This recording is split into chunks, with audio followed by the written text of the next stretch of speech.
Taarifa iliyotolewa na kamati ya utendaji Yanga chini ya rais wake Mhandisi Hersi Said imeweka wazi msimamo wake juu ya mambo matatu baada ya mchezo wao dhidi ya Simba kughairishwa na bodi ya ligi kuu Tanzania bara.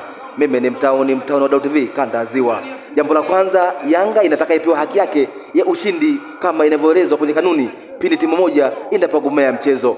Yaani Yanga anataka pointi zake 3 na magoli 3, Simba ishushwe daraja na ipigwe faini zaidi ya milioni 5.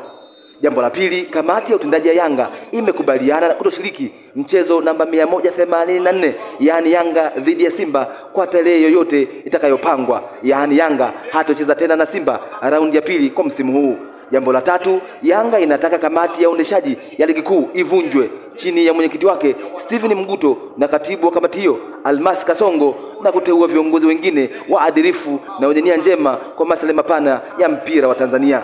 Misimamo hiyo inatokana na Yanga kubaini kuwa Simba haikutoa taarifa ya kutaka kutumia uwanja wa Mkapa siku moja kabla ya mchezo husika kwa ajili ya kufanya mazoezi kama kanuni inavyoruhusu.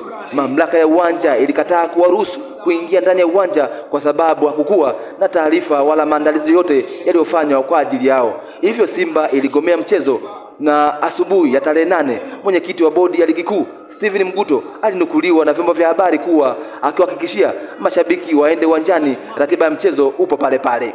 Lakini tarehe hiyo 8 mchana, kamati ya uendeshaji ligi kuu ambayo mwenyekiti wake ni Steven Mguto ilitoa taarifa kuahirisha mechi hiyo kinyume na taratibu na kanuni zinazoendesha ligi kuu. Dalu TV inauliza, nani alaumiwe, Simba, Yanga ama bodi ya ligi?